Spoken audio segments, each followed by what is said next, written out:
उत्तराखंड के सभी नवनिर्वाचित सांसदों का सार्वजनिक अभिनंदन समारोह पर्वतीय लोक विकास समिति द्वारा दिल्ली के कॉन्स्टिट्यूशन क्लब ऑफ इंडिया में नई दिल्ली क्षेत्र से युवा सांसद बांसुरी स्वराज ने नई दिल्ली क्षेत्र में रह रहे उत्तराखंड के प्रवासियों का अभिनंदन करते हुए कहा कि आप देवतुल्य लोगों के कारण आज मैं संसद में पहुंची हूं। आप सबका आभार और आपके लिए हर तरह के विकास कार्यों में रात दिन आपकी सेवा में आगे रहूंगी। आगे उन्होंने सभी मंचासीन सांसदों एवं सभागार में उपस्थित लोगों का धन्यवाद करते हुए क्या कहा, आइए देखते हैं। संसद का पहला दिन था, ऐसी चौड़ी चौड़ी आंखें कर मुझे याद है सर्वदलीय बैठक थी और जाकर जैसे स्कूल का पहला दिन होता है, अनुभूति अलग थी।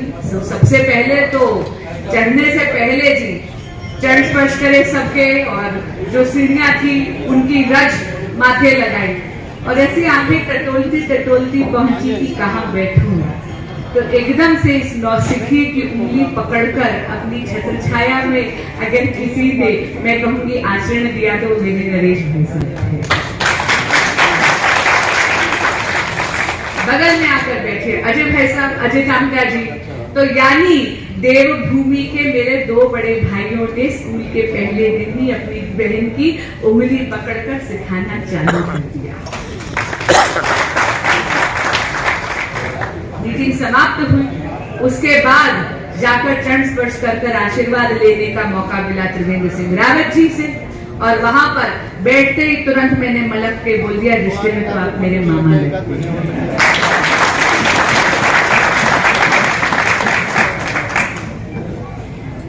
लोकसभा में 5 सांसद चुनकर देवभूमि में भेजे हैं और राज्यसभा में उन 5 सांसदों की आवाज को और ज्यादा पुरजोर करने के लिए नवरत्न भेजे हैं। मैं कहूंगी कि यशस्वी प्रधानमंत्री श्री नरेंद्र मोदी जी का विजन जो है विकसित भारत का, उसको मैं कहूंगी कि उसकी रीढ़ की हड्डी तो है हमारे उत्तराखंड के सांसद जो राज्यसभा में बैठे हैं, क्योंकि वो देवभूमि से साक्षात देवताओं का आशीष लेकर अपने साथ आए हैं। लेकिन यदि वो विकास काया है तो उस काया के पंच तत्व है हमारे लोकसभा के वो 5 सांसद। यदि आप एक तरफ से निगाह घुमाएं तो अनुभव का, कर्मठता का मानवीय रूप अगर आपने देखना है तो जरा इस मंच की ओर देखिएगा, अपने उत्तराखंड के सांसदों की तरफ। मैं कहूंगी जोरदार तालियां।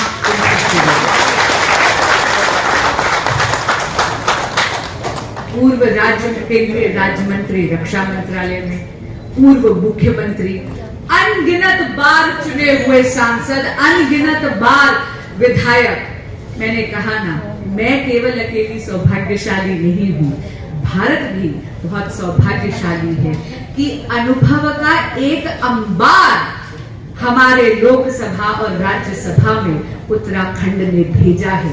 ये केवल देवभूमि उत्तराखंड की बुलंद आवाज नहीं बनेंगे, बल्कि पूरे के पूरे भारत की एक पुरजोर आवाज बनकर विकसित भारत की सुरचना में अपना योगदान अवश्य देंगे।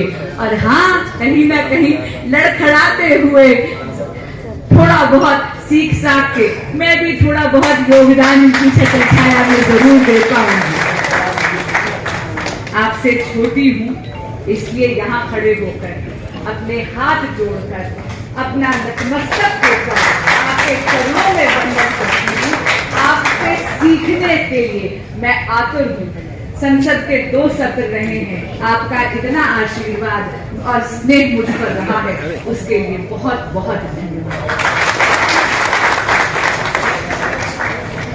मैं जानती हूँ कि खड़ी मैं संसद में हूँ, लेकिन खड़ी मैं वहां केवल और केवल यहाँ पर अपने देवतुल्य मतदाताओं के कारण हूँ।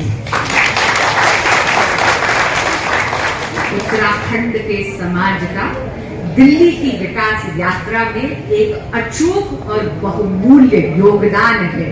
आप यहाँ पर हैं इसीलिए दिल्ली का जो अभी का शासन है, जो महिला विरोधी भी है, दलित विरोधी भी है, समाज विरोधी भी है, विकास विरोधी भी है, लेकिन मुझे ऐसा लगता है जैसे देवभूमि से देवताओं ने अपने अंश डालकर कुछ गण यहाँ भेज दिए हैं ताकि दिल्ली का बेड़ा गर्क नहीं हो। आने वाले विधानसभा चुनाव में आपकी ये सांसद छोटी बहन के तहत झोली मांगकर आपसे नई दिल्ली संसदीय क्षेत्र में 10 के 10 विधायक भाजपा की मांग है। मैं सार्वजनिक मंच से आपको वचन देती हूं कि मेरे काम में पंख लग जाएंगे, दुगनी 10 गुनी हो जाएगी अगर यहां पर भाजपा के विधायक हो। तो बताइए 10 के 10 विधायक भी देंगे ना? देंगे ना? क्या बात, आपने चाय समोसा। जन जन की आवाज की रिपोर्ट।